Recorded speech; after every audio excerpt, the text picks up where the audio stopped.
And two teams still searching for that elusive first ever Stanley Cup. St. Louis and Minnesota. The action starts Wednesday, 9:30 Eastern on Sportsnet 360, followed up by Friday, Sunday, and Wednesday action on the Sportsnet family of networks. You can also catch it on Sportsnet Now. Interesting storyline in that series. Mike Yeo, yeah, remember him? He used to coach the Wild, so he's going up against his former team, as is Alain Vigneault going up against the Habs. And Todd McClellan, oh, he'd love nothing more than to beat his former team, the San Jose Sharks. Let's dig a little deeper into that St. Louis Blues Minnesota Wild series with the Blues color analyst Darren Pangu joins us now. Thanks for doing this, Darren.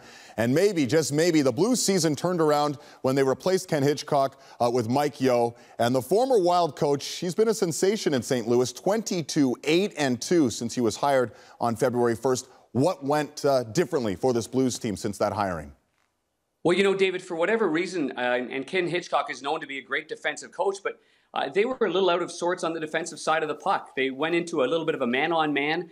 They strayed away from a real good tight zone. The first practice Mike Yeo had, Dave, he went right into a five-man tight unit, went in trouble, go to the front of the net, box out, leave the shots to the outside.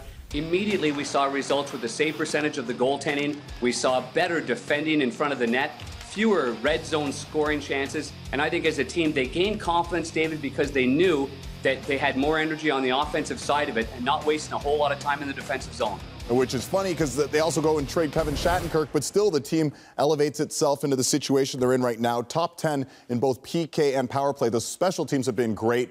Would you consider the Blues maybe a sleeper team going into the postseason? You know, the players don't think so. I've asked them that question, but I think around the NHL, yes. I don't think people realize from February 1st on, their 5-on-5 numbers, their special teams, their save percentage, it's better than any team in the National Hockey League. So there has been significant changes under Mike Yeo. Marty Brodeur's done a great job with the goaltenders as well. When you have goaltending that's so confident that they can win games, then as a team, that just trickles down. So yes, I'd say they're underdogs, but I don't believe they think they're underdogs. And Darren, we always know it comes down to goaltending. I know you'd be the first guy to say that. Jake Allen, how different a goalie is he today from a year ago?